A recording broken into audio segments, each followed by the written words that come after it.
You. Hi, everybody. My name is Ben Baker, and welcome to The Game Changers. This is a four-part series that's going to be happening through the month of August, all over North America. It is amazing. We have minds here that span North America from Canada, the US, from the East Coast to West, and we want to talk to you about marketing. That's what this is all about. It's all about sales and marketing. Where are we going from here? And what I want to do, first of all, is I want to bring on everybody. I want to let everybody introduce themselves, because within this room, we've got over 100 years of experience. We've got people that have written the blog, have the video, got the T-shirt, followed down the hole, figured their way out of it more times than you can imagine. So let's introduce the gang. Then we're going to sit down, and every week we're going to sit down and we're going to talk about a different piece of marketing and marketing strategy. And the key thing is, how do we make you better? How do we give you the tools so you can be better, so you can figure out where are you and where are you going and how to get there? So let's start with Queen Bee. Allison, it's always ladies first. You are the impetus. You are the woman that brought us all together. So Allison DeFord, you get the mic first. Tell us a little bit about yourself, and then we're going to let the rest of this motley crew have their shot. Well, thank you, Ben. My name is Allison DeFord. I founded an agency called Felt Marketing. We are the only retrofit company for manufacturers that I know of since 1994. And I think the real strength we have is helping you get to the heart of your ideal customer. So it's a little unconventional than your run-of-the-mill marketing agency. And I think with that, I'll just pass the torch to Mr. Zaganto. There we go. Ray, you are All up. right. Thanks, Allison. Appreciate it. I'm Ray Zaganto. I am the manufacturing unicorn. Lived and breathed manufacturing my entire career all over the world. All 10 years of it, right? Yeah, right. It's like dog years. But it is my passion. I am the founder of Lenara International. And what we do is help companies of all types and sizes find out again what it is that is really cool and what's possible for them. Then I roll up my sleeves and we get in there and we go make it happen. I'm also the proud co-host of MFG Out Loud, the podcast that has the courageous conversations for the manufacturing community. And I am so thrilled and honored to be in the company of this crew today. And with that, I'm going to send it over to Mr. Mark Mitchell. Hello. So I'm Mark Mitchell from Wizard Strategy. We are a consulting firm that specializes in helping companies in the building materials industry who is extremely dependent on a complicated distribution channel in which you have decision makers and influencers, and you can think you've made a sale, but you really didn't. And so that's the area that I really focus on, is helping building material manufacturers to grow their sales or get them unstuck when they're having a challenge or a problem.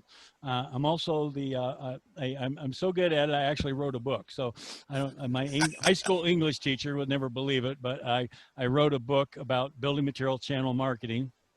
And I have a weekly newsletter about building material issues, and a podcast and a vlog. So you can go to my website, seethewizard.com, which is spelled WHIZARD. And there's a lot of great free content there for you.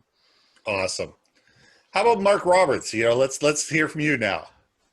Hi, everybody. My name is Mark Roberts. I founded OTB Solutions back in 2000. And my focus, my passion is improving sales effectiveness. And what's ironic is, for years, people have paid me to fix sales problems. Matter of fact, if you Google that, you'll find me. It's usually ranked #1 on Google. But the way I fix them typically is with marketing. So I look forward to participating in this and answering questions as they come in. Awesome. Phenomenal. Chris, you're up. All right, I'll pick up the caboose here. And first of all, I'll say I always love crashing parties where I shouldn't be at. So I love being part of this prestigious group. Thanks for having me a part of the crew.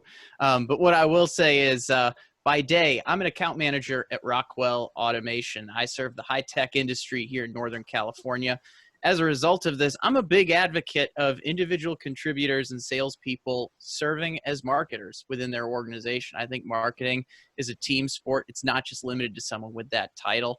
And I breathe that, live and breathe that through my nighttime activity, which is hosting Manufacturing Happy Hour. It's a podcast where my guests and I take on the biggest trends and technologies coming up in the manufacturing sector over a cold one, preferred through interviews with leaders in this industry. So excited to be here today. Ben, excellent intro. We're excited to have you taking us through today's conversation. Thanks, everybody. Now, my name is Ben Baker, and we'll get into this for a bit, but give you a little bit of hint about myself as we get into this. My company is called Your Brand Marketing, and what I do for a lot of companies is we are a podcast host for hire. What we do is we create, host, and distribute custom podcasts for brands to be able to tell their story from a 360-degree point of view. So we interview your employees, your strategic partners, your vendors, your clients, and be able to get an understanding of who you truly are, what you do, why you do it, why you're valuable to people, and where you're going. And people use this information for training both inside the company and marketing outside the company. It builds insights, it cements relationships, and allows you to engage people. So this is the gang. This is who's going to be around for the next 4 weeks. And the first question I want to ask, and I'm going to toss this one out to Mark Mitchell. We'll start with Mark, and we'll go around the room. What do you think is the biggest misconception about marketing today? Well, from my perspective, which is building materials industry, who's 10 years behind the rest of the world in terms of things, in the worst case, they kind of view marketing as a tactical solution. They rarely go to marketing and say, we're having a problem. Can you help us develop a strategy? They go, oh, a new website. Yep, that'll fix it, right? Well, let's go to this trade show. We need a new brochure, right? And so the biggest issue to me is they think they're marketing, but they're really jumping to the tactic and then producing that.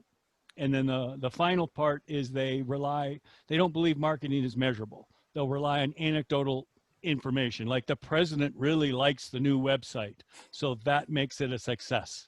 Okay.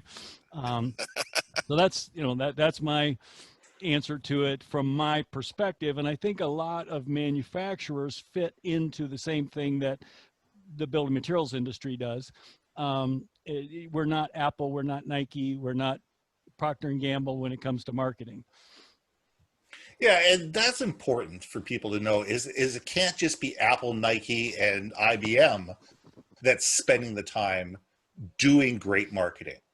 Every company does, because it's not just the short-term sales, it's long-term relationships. And that's what marketing does. Marketing allows us to build clientele, cement relationships, add value, allow other people to tell our story for us. And you're right, there's a lot of misconceptions about what marketing truly is. A lot of people think it's advertising. Mm-hmm. And marketing and advertising are completely different. So Allison, I want you to chime in on this. Well, many of the manufacturers that I have interacted with, especially if you are, I'm going to say late 50s and older, think it's advertising and think it's like Mad Men.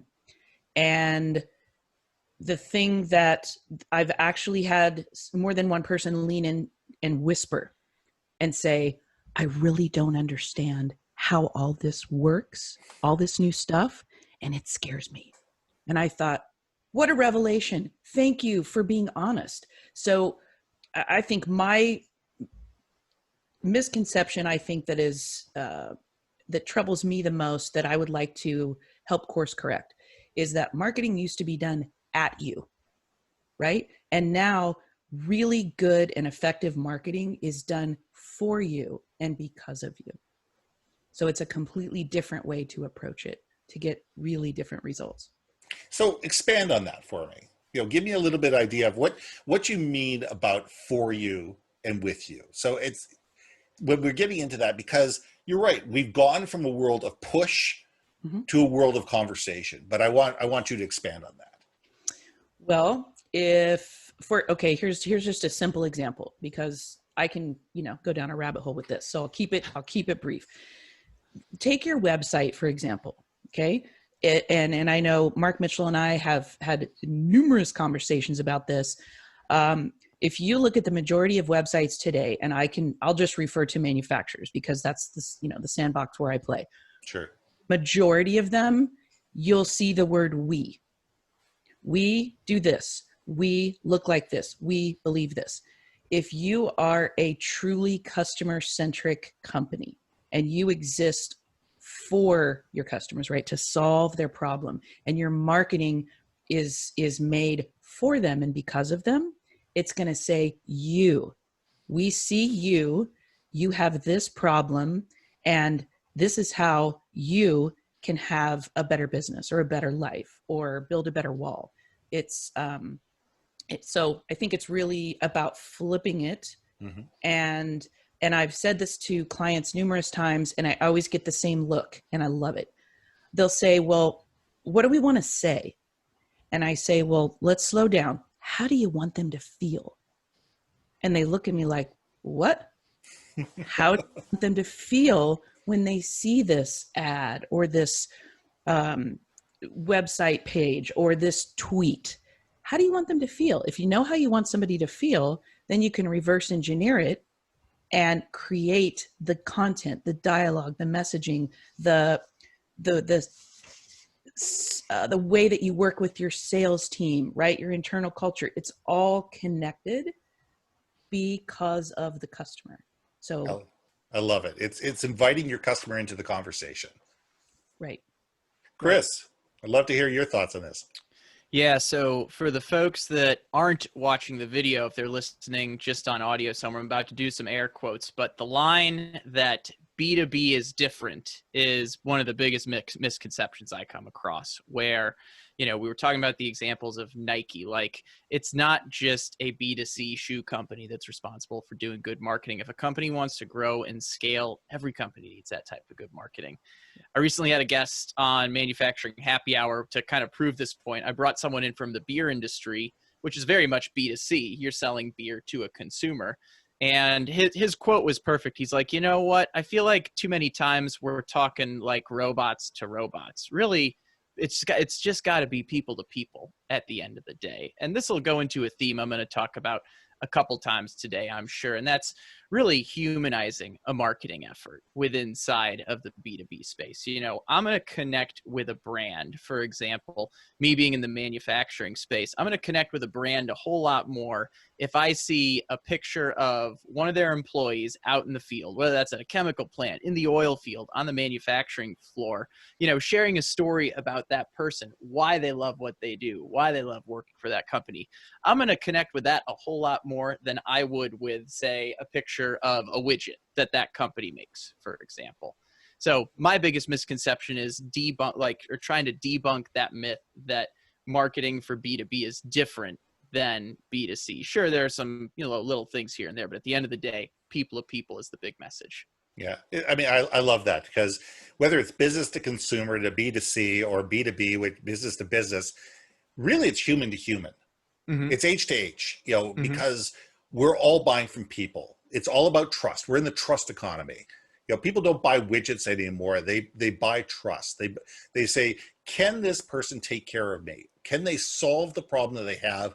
Can they make my life easier? And that trust is built because of human relationships, not because of, you're 50 cents cheaper, not because you happen to be in the same town as somebody else. It has to do with the fact that you relate to these people and you connect with these people on a human to human basis. So I love that.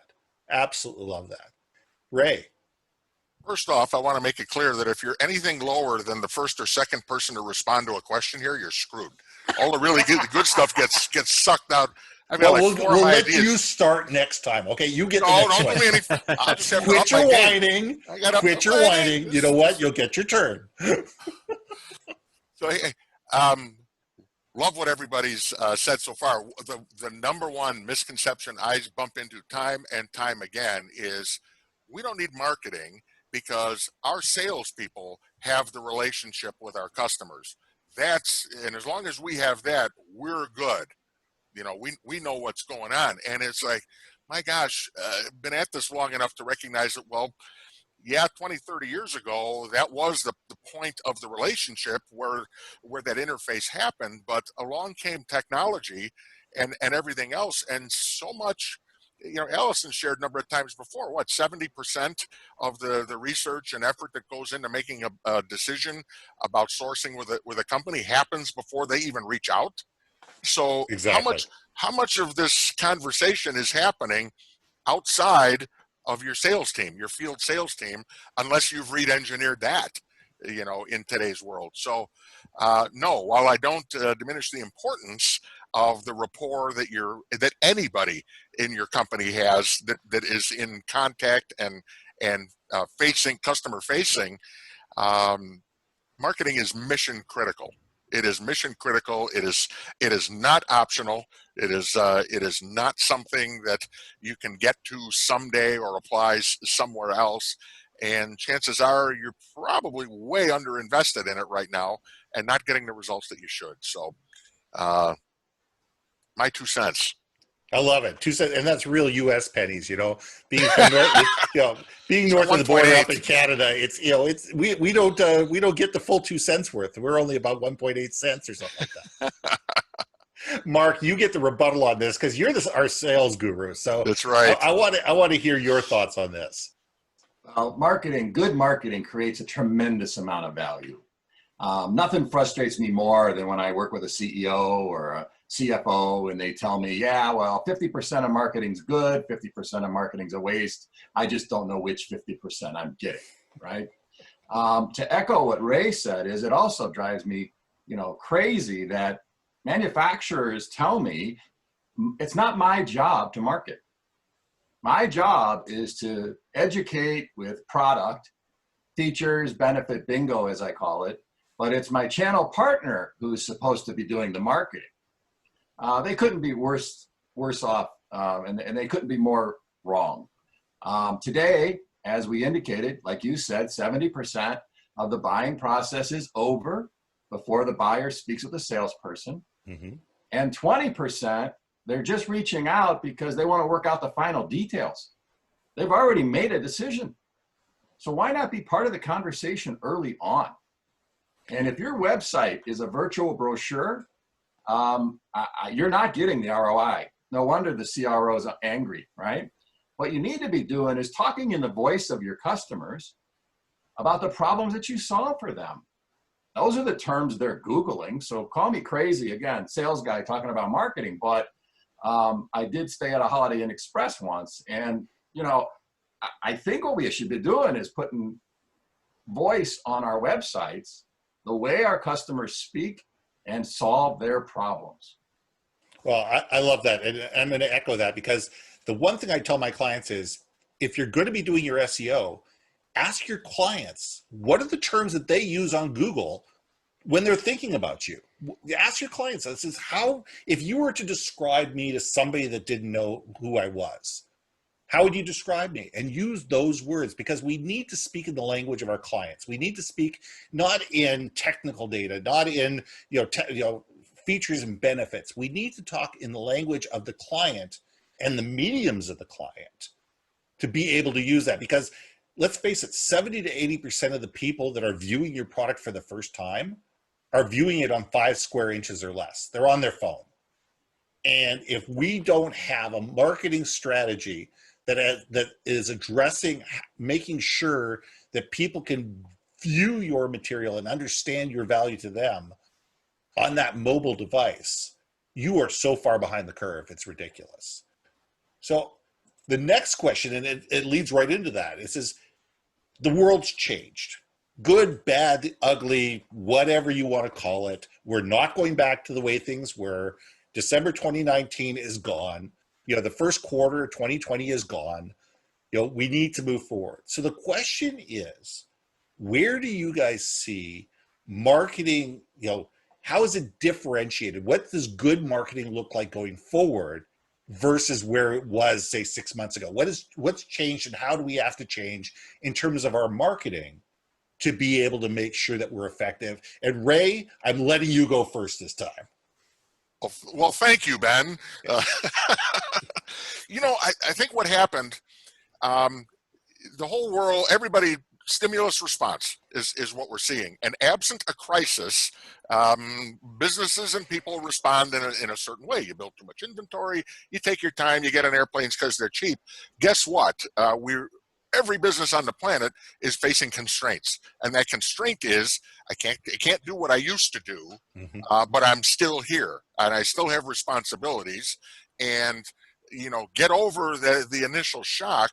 How do you get back to playing offense in the marketplace? And the smart companies, big, small, and everywhere in between, have figured out how to, as you say, get to that 5 square inches, you know, or the television, or you know, on their laptops, whatever it is, and engage with their customers that way. I love that everybody brought up, forget about B2B, B2C, all of that, make it H to H, because what's working today is making your client or your target audience feel something based on your authenticity about your business. As Allison said, you know, how are we making them feel in their language? So the smart companies are embracing video. They're embracing social media and staying with it more than, well, I did a blog post and you know that was last month.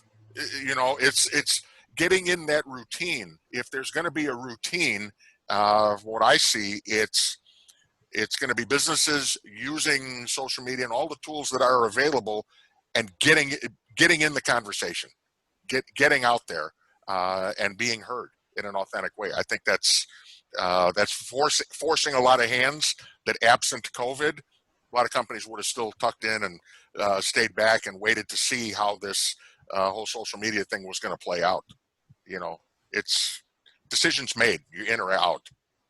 Yeah, I agree with you, because social media is got to be a two-way street. There are way too many companies out there that throw stuff out on an auto program and say, okay, here's my 16 posts. They're going out on Facebook and Instagram, on LinkedIn, on Twitter, whatever, and I'm just going to send them out on a daily, weekly, or monthly basis, and then they're going to forget about it. Oh. But if you don't have people that are listening to the responses and responding to the responses in real time, you've completely lost the advantage that you've created, because people are interested. If people are responding to your social media, they're interested. And if you're ignoring them, they're going to go find somebody else. So Mark Roberts, okay, Allison, you go first. No, I didn't mean to interrupt, but being social is not just talking at, but listening to, and then talking again. So it's an ongoing two-way conversation. So what you said is spot on. You know, the people that are, and that was the thing too, good, effective marketing. It's not about paying for 1,000 likes or being able to show that, you know, you got X amount of impressions this month. That's a metric. But I think when it comes to what is good, effective marketing, what does it really look like? I'm of the Seth Godin school.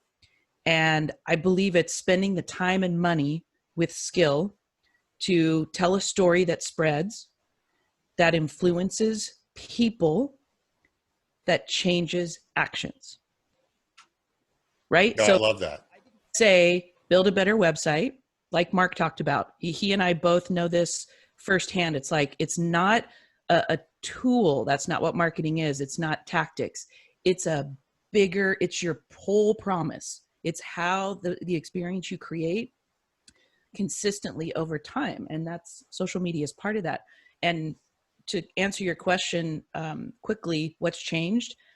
I honestly don't think marketing has changed in 4 months, because that's what I believe, what I just said, that's what I believe it is.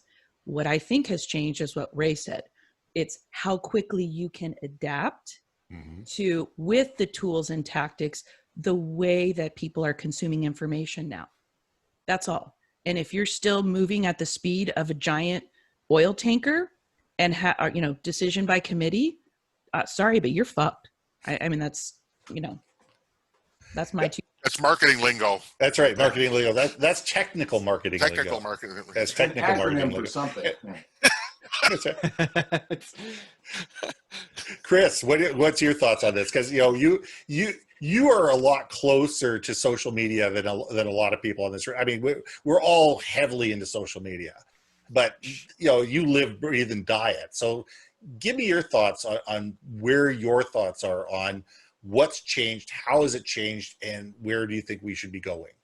Sure. This is a great question. And I actually like kind of going towards the middle and the end, because then I can kind of feed off some of the answers and build off them. So if you need someone to continue to pick up the rear, happy to do it. But I'm going to echo a couple things that were first said. So Ray, you mentioned getting into a routine with social media, and this is, or just with marketing in general. And this is something I was talking to my sales counterparts about right off the bat, saying, hey, now that you're stuck at home all the time, schedule an hour on LinkedIn the same way that you would a sales call. Put it on your calendar, say you're going to be on there from 8 a.m. to 9 a.m. and then get out of there. Like, you don't want to spend all day on there, but you want to go on there, hopefully post some meaningful content, and then, Ben, to the point that you and Allison were making, respond to that, save time. So after you get into doing that, you also have the opportunity to go back in and talk to your potential customers, your leads, people in your partner network, whatever that is, continue that conversation, because that's what it's all about. It's about that two-way dialogue. And this is where I'm going to go next with my answer. I think the one thing that has changed is, as we can't do as much face-to-face stuff in person, we need to find a way to compensate for that by doing that digitally. I'll give an example. One thing I've been doing is virtual happy hours with people in my own industry community. And I think that's extremely important, because we've been talking about humanizing. We've been talking about the human element. We've been talking about the two-way dialogue. This is a great way to make up for the fact that, a core marketing activity 4 months ago was going to trade shows 4 or 5 months ago. Like, that we need to find ways to compensate for that with, collaborative Zoom calls. And I see a lot of people doing Zoom calls that are kind of like a hangout session or still a one-way webinar dialogue. The biggest thing I would say is make it a two-way conversation. Sure, have a featured guest on a Zoom call with, 20 of your customers, but give all of the people that are on that call the chance to participate, whether that's with a Q&A or whether that's in little breakout rooms after the fact. So that's my answer. Taking those social media habits, posting, responding, and then expounding upon that by adding that humanized element to virtual engagement. Yeah, I love that, Chris, because we really are a social beings. And I find that that's the one thing that's missing. You have all these virtual events, but they're all talking heads. And, and we're guilty of this. We're a bunch of talking heads right here. And, and hopefully this is going to engage a lot of people, and people are going to contact us and be able to ask questions, and we're all going to respond to them. And I think it's important. But, as professional speakers, I speak around the world. What we found is, when we've gone digital, as where I'm no longer in front of 500,000, 2,000 people, I'm having to do this digitally. My speeches have become way shorter, and I'm spending far more time on questions and comments. I would far more like to engage the audience and allow them to ask the questions that are relevant to them, and allow them to talk to each other in the chat rooms, allow them to have that ability to engage, than just be a talking head. And I think as businesses, we need to facilitate that. We need to find technology that will allow the building of the virtual communities, because I think that's what people are missing. And the businesses that can figure out how to create communities of their raving fans, their tribe, in Seth Godin's words, are going to be the ones that are going to, thrive. So Mark Roberts, I want to hear yours, and then Mark Mitchell, you can clean up this statement. Yeah, it might be a little controversial, but here goes. I love controversy. Who owns the voice of the customer in your business? If you have a marketing department, I challenge you that it's marketing. And unfortunately, though, when I work with your salespeople, they're saying value propositions that might have worked 10 years ago, but they're simply not true today. They're actually damaging your brand. Mm-hmm. And in the last 90 days, think about how much has changed. And I was just coaching a salesperson. I get to listen in on sales calls. which is fun, but also disturbing sometimes. And the guy was talking about their volume discount in container loads. And after the call, I quickly called him and I said, wait a minute, you know, right now, you know, we're in COVID right now, right? Yeah. And you know that people are reducing inventories because cash is king, but you're leading with a value proposition about tying up their cash. I've never had anybody say that to me before. Mm-hmm. So my advice is, marketing owns the voice of the customer. When's the last time you did a value proposition audit? It's not that complicated.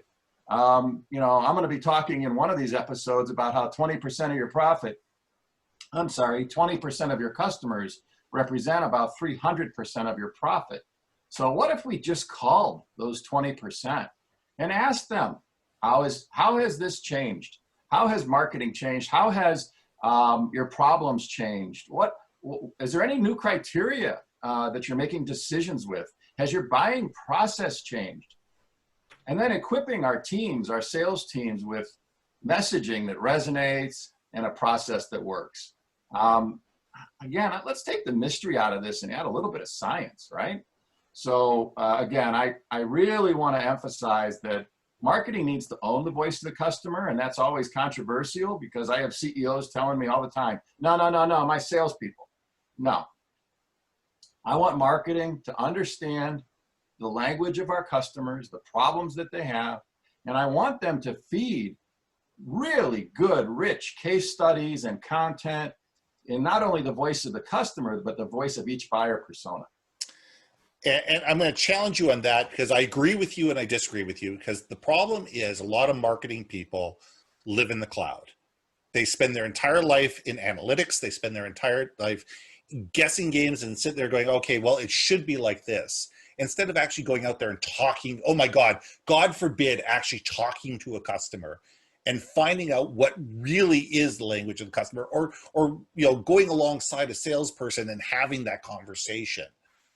And I think that we really need to be able to sit there and have our language in the actual language of our customer, not what we think the language of our customer is. Correct. So I think that that's really an important thing. And I think that marketing, as it says, at your point, has to be able to create a series of content that is absolutely shareable. It's easy for people to share. Here are Facebook posts. Here's LinkedIn messaging. Here's Twitter feeds. Here's as you said, here's position papers. Here's whatever, and have all that placed in a shared folder somewhere that anybody in the company can grab and put up on their social media feeds. Because what that does is it gives that consistent brand message across mediums and across groups. So I love what you're saying, but we as marketers have to think that we can't assume that analytics know everything. They're a good indicator. They give us good hints, but we still need to take that information and cross-reference it with actual conversations with our clients when we're building good content. That's a key point. Yeah. Mark Mitchell. Yes. So the thing in my clients' bill of material manufacturers, I always joke there's too many old white guys in charge. Okay, so they're kind of set in their ways, and so the exciting thing is this coronavirus challenge is forcing them to relook at things. Mm-hmm. Okay, and so so an example is one of the things that when I work with a company, I'm reviewing their marketing budget, how they spend their money. And one of my pet peeves is many times is they spend or over-reliant on trade shows. So they'll spend, if it's a small company with no money, and they're going to spend at least $15,000 for this little booth in the corner, for 2.5 days to, that hope somebody comes by. And then if they're a larger company spending hundreds of thousands of dollars, it's the same thing. 2.5 days, you've got to do whatever you're going to do. And, when you have, for example, you really understand digital marketing, websites, SEO content, social media, all those things, you now have 365 days, 24 hours a day presence in front of these customers. And so the old white guys now, they can't go to trade shows, right? The trade shows are all canceled, at least, for now. And so they're going, okay, well, I either can just put this money in the bottom line, or maybe there's a better way to spend it. So they're waking up to that. The other one is they're starting to recognize a difference in ages. So I had a client a couple months ago contact me and said, okay, Mark, my challenge is half my salespeople are older and they don't understand social media. They don't understand texting. They only understand personal face-to-face meetings, phone calls, and emails, right? Then the other half is younger people, and they don't understand the value of having a face-to-face call or even a phone call, right? Because they can do everything. They're looking at the quickest, most efficient way for them and for the customer to get the information. It's like, how do we get both teams to understand, when is a phone call or a person meeting a good idea? And gee, yes, older white guy, you can answer a text and that's all the customer needs. Like, can you ship this by Friday? Yes. Yes. They don't need any more than that. You've helped them out because you got them the answer. They can go on to something else. And so I just see it's an exciting time right now for companies to step back. They've been forced to reevaluate their marketing. Yeah. And I hope the smart ones are going to recognize the shift toward digital, and some of the other ones are either just going to sit and wait till trade shows come back, or printing literatures, or printing print ads in magazines. Oh. Those are some of my pet peeves. And for some companies, they're the right thing to do. But for most companies, when I say to a company, why aren't you doing more with social media content, SEO, for example, they'll look and say, well, we don't have enough budget. And I say, well, gee, you spent $150,000 on this trade show for 2.5 days. What did you get from it? What really did you get, right? And it's almost always nothing, Well, and I agree with you. I mean, I think the old white people have to be able to mentor the younger people, and the younger people need to mentor the older people, because exactly, everybody has something to add to the conversation. Everybody can give the other person another way of looking at things, and leadership that facilitates that are the companies that are going to win. Because sometimes a trade show makes sense, sometimes it doesn't. Sometimes an article makes sense, sometimes it doesn't. Sometimes a huge social media push makes sense, sometimes it doesn't. And it's a matter of looking at it as an overall strategy of, who are your customers? Where are they? How do they consume information? What's relevant to them? And building a communication strategy, an overall communication strategy that takes all that into consideration. So I agree with it. Companies have to sit there and say, there are no more sacred cows. There are no, just because we've always done it that way doesn't means that it's relevant moving forward. And we need to start thinking that way and say, okay, how can we do it better? And the more people we can get in a room or a virtual room to be able to sit around and talk and say, listen, we've got 100 years of experience in here. Some of you guys have less, some of you have more, some of you are digitally savvy, some of you aren't. I want to hear everything. Let's hear everything. Let's talk about it without judgment and figure out how can we utilize all this strategy, all this information, all this knowledge to be better as a company. And I think those are the companies that are going to survive and thrive. Now, the next person I want to go to is Mark Roberts, because the next question is the job of sales and marketing is growth. Our job is to help drive the engine, try to make success, 3, 5, 10x a company, allow it to scale. And you just had a social media post that went through the roof. And it's not the fact that this particular post went through the roof, it's the messaging behind it and why you think that it was resonated so much, because it comes down to, how do you grow a company, and how do you get people thinking in a different way? So Mark, I want you to quickly tell that story, because I think it hits the hammer right on the head. Well, it was on the weekend. I was looking at my cell phone, checking some social media, and there was an interesting article about this school teacher. She gave every child in her class a balloon, asked them to blow it up, and she asked them to write their name on it, then throw it in the hallway. And then they had to go out, and they had 5 minutes to go out and find their balloon. And none of the kids were able to do it. And there were probably hundreds of balloons, right? Hundreds of balloons. Hundreds of In balloons. the post that I did in LinkedIn, there's a picture of the hallway. And then what she did was she says, okay, tell you what, stop. I want you to reach down, pick up a balloon, and then give it to whoever's name is on it. Within 2 minutes, everybody had their balloons. And what she talked about and what she did was draw an analogy between this and happiness and serving others and the joy that you can get from serving others. And that's actually my thing. That's what really attracted me to first want to speak with Allison and Ray. My passion is serving others, helping people, genuinely helping people. I've got a lot of critics though on LinkedIn, right? I might publish something out of Psalms. I might publish something out of the Bible. I might give some inspirational quote from a famous author, and people just have the need to interact with me. Let's just put it that way. However, I posted this in the spirit of just giving somebody a trick, a technique to feel happy in this challenging time.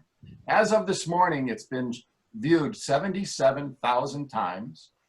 It's been shared, I don't know how many thousands of times. I have 250 comments. People are reaching out to me wanting to connect with me.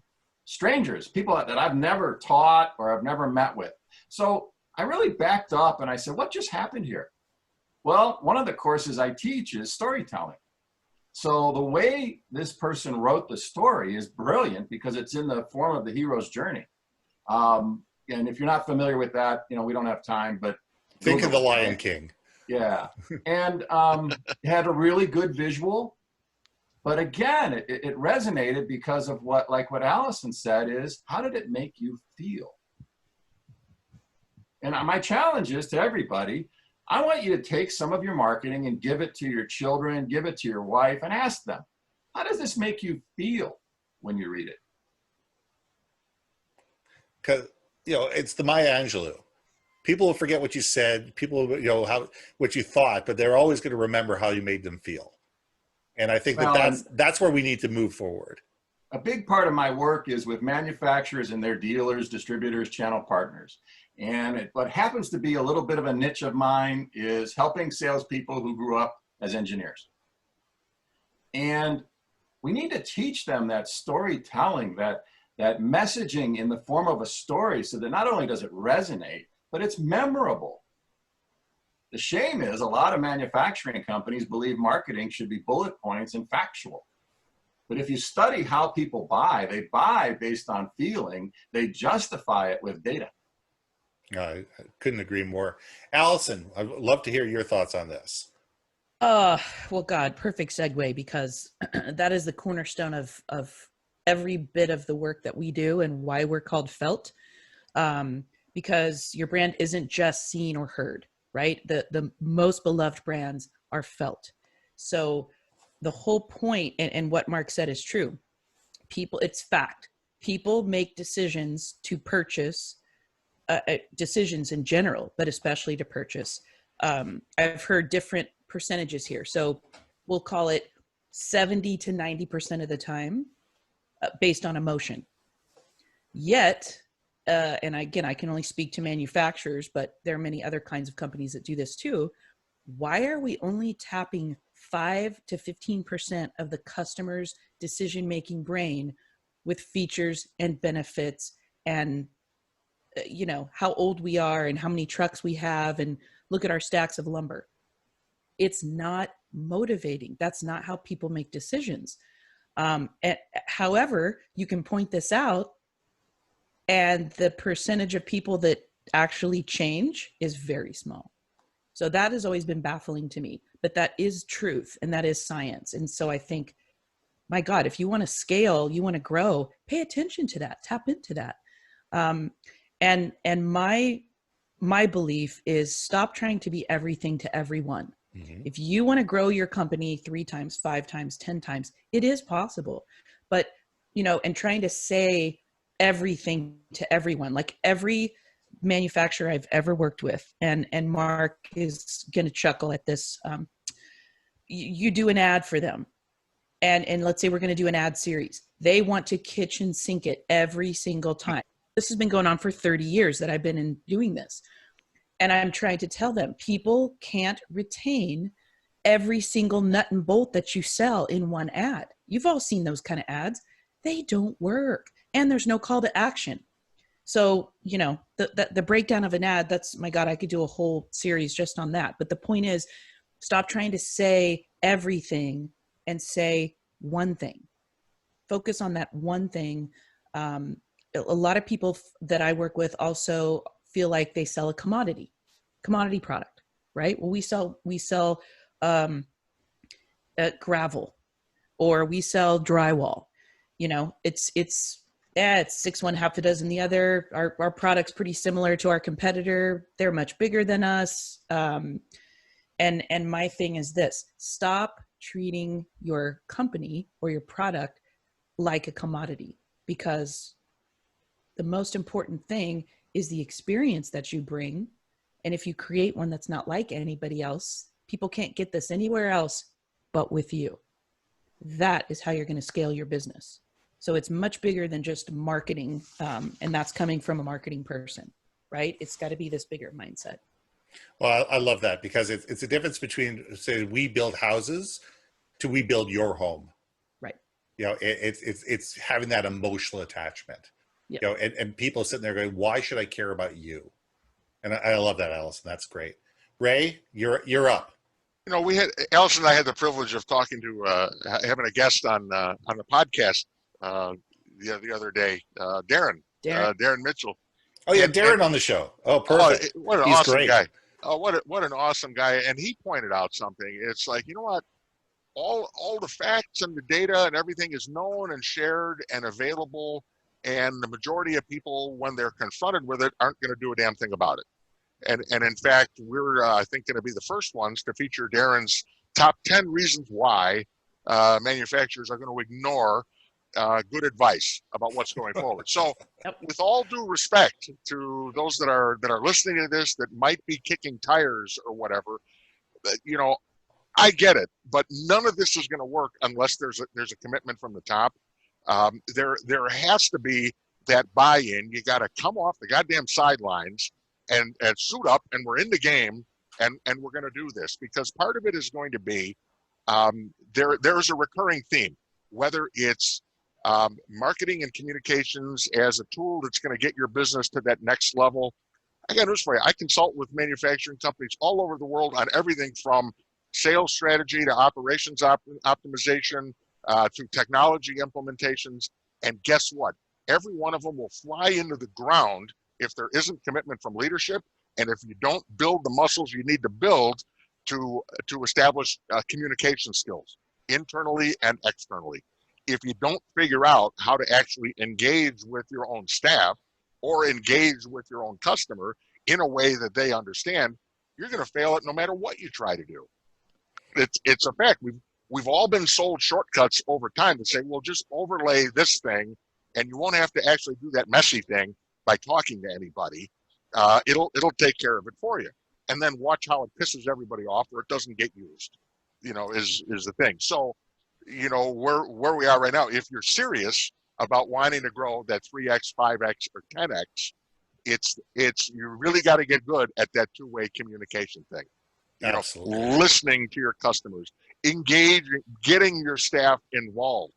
A lot of times companies, leaders, I'm not going to ask because they might tell me something I don't like and I really want to go down the path of this project because it'd be fun.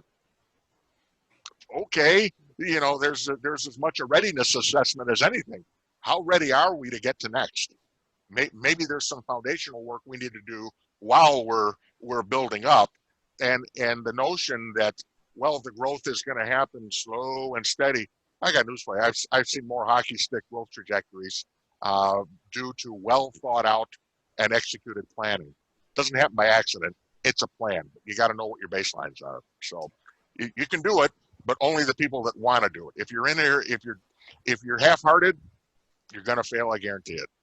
I love it. Really, I love it. please, how do you really feel? And another thing, I'm from Chicago. Let me tell you another question. Mark Mitchell. So I'm getting a little lost here. So what question are we on right now? All right. The question that we're on is, you know, now that we've talked all over this point, is if you were going to give people one piece of advice to 3x, 5x, 10x their business, what is the one thing that you would do to help people scale? To just go all in digitally. Just recognize the power of their website, of SEO, social media, content, SEO, sharing.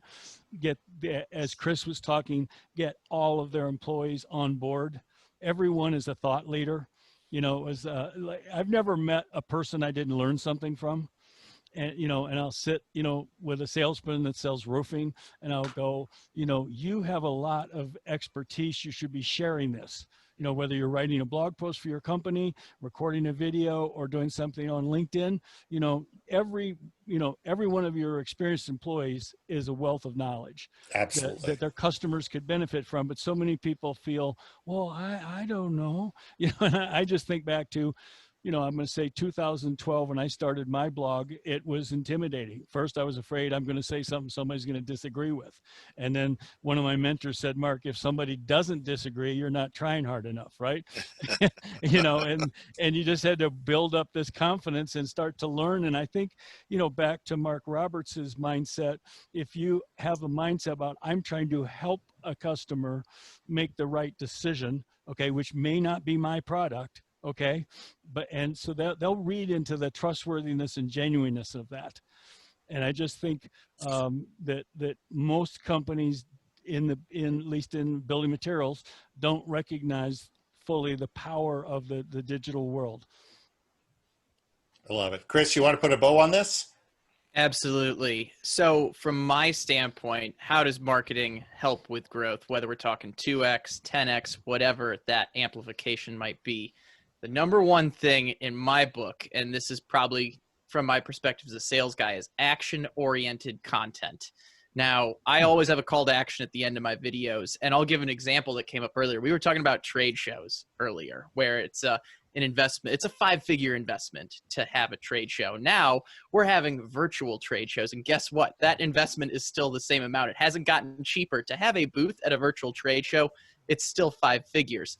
And I was recently attending one, and these booths are basically glorified brochures at the end of the day. Like, we're talking about websites as brochures. Talk about, you've just spent $15,000. I think that was the number someone threw out earlier, to have a virtual brochure within this virtual event.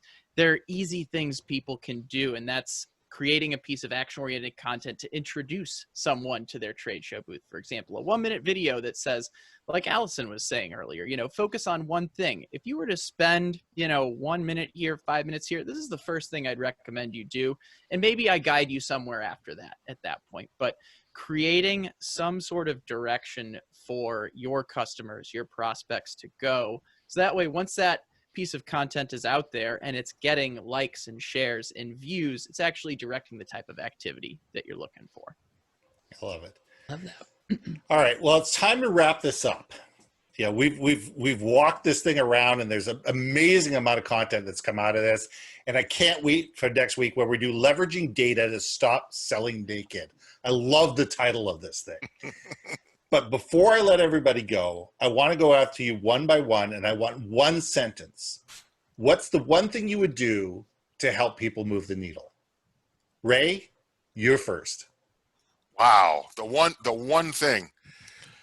Starting today, even if you had zero budget, I'd start calling my key customers. I would get them on the phone, get them on Zoom, and just start asking, not as a commercial, start asking questions about them, about their business, about how they are coping, what do they need to be able to grow. I think there's a couple of things that come as a result of that. It's sort of the Hawthorne effect, just by virtue of the leadership of an organization reaching out, actually engaging one-on-one, taking the time to listen and ask about them. The feedback that you're going to get from there is going to inform what you need to do next.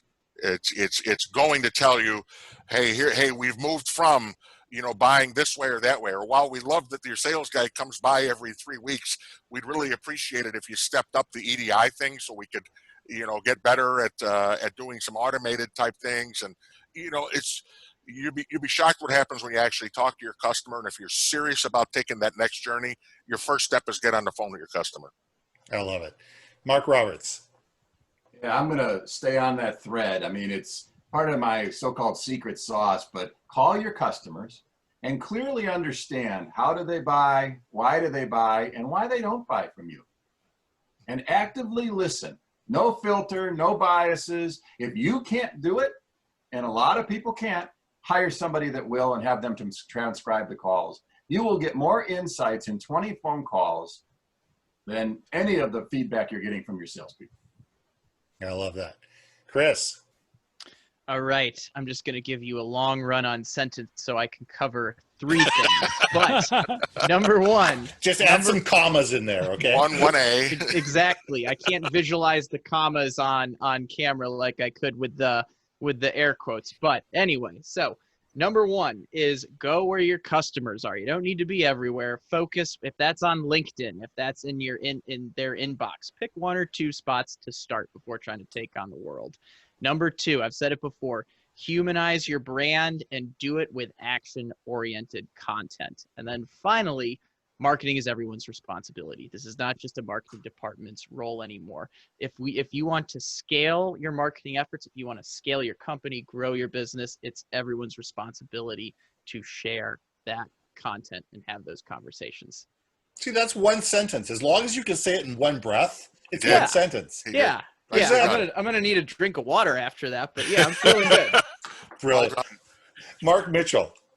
I'm probably following along on the same theme I'm hearing. In my experience, I see sales and marketing people have excellent, usually product knowledge, and maybe they've been trained in selling. Okay, what they're always missing, almost always, is knowledge of the customer. Okay, and so I'm reminded of Mayor Ed Koch in New York City and how he would be. To me, I always think of him as the person that would walk down the street and to everybody that he ran into, he would say, "Tell me how I'm doing." Right? As opposed to like, "Aren't I doing a great job?" Like we'd hear maybe politicians today. No, he was looking for, "Tell me how I'm doing." Right? And so I'm always telling CEOs and senior people, you need to be in contact with your everyday customer, not just your 20 biggest that you take on a fishing trip or something. You need, and so I will see occasionally, like GAF Roofing. I go to the big trade show, and there's the CEO, and his whole mission is he wants to talk face to face to roofing contractors. He doesn't care how big you are. He doesn't care what you buy, whatever. He's trying to get his own knowledge together. So then when his sales and marketing people come and say, we should do this, he has some knowledge about why do they think that's right. And so I think that just expanding your knowledge of the customer is the most important thing you can do, and regularly be looking for feedback. I'm reminded of years ago, Procter & Gamble they record every phone call. Somebody calls that 800 number on the back of Tide or Crest toothpaste, and they comment on something. And they used to make cassettes of those and give them to the senior executives to listen to in their car on their way home. It was a way to be in touch with the everyday, what are people calling about, right? And too many senior people insulate themselves from like, oh no, that's not my job. I'm the VP of this or whatever, and they insulate themselves from who the real customer is. So that would be my recommendation of how to, make things happen in a short order of time, very cost effectively. Yeah, it's amazing when we stop making decisions based on filtered dashboards and actually sit there and listen to the end customer and listen to the employees who are actually doing the job. It's amazing the intelligence that we gain. And I love that. I love what I'm hearing from everybody. Allison, Queen Bee, our fearless leader, person who brought us all together, I leave the last word for you. All right. I'll leave it with one long run-on sentence. Thank you for opening that up, Chris. If you're playing possum, waiting until the COVID clears, stop it. Makes me think of the Bob Newhart episode on Saturday Night Live, and he was the therapist. And whatever the problem was that the person across the desk had, he'd say, stop it. So that's my advice. And once you do that, there's one thing that you should do. Do everything in your power to make it easier to find you, to buy from you, and to share the experience. Period. You know what? And that's a phenomenal place to stop. Everybody on this panel, Mark, Chris, Allison, Ray, you guys have been a wealth of information. You've been amazing. You've been giving. Thank you all for putting such incredible thought into your answers. Next week, we're going to be back together, same time, same place, 1 o'clock Pacific, 4 o'clock Eastern, on, and the topic is going to be leveraging data to stop selling naked. So I look forward to joining you all again. Somebody else gets to host this thing, and people get to beat me up for a reason. So thank you all. I look forward to being with you again next week. Let's have a great day.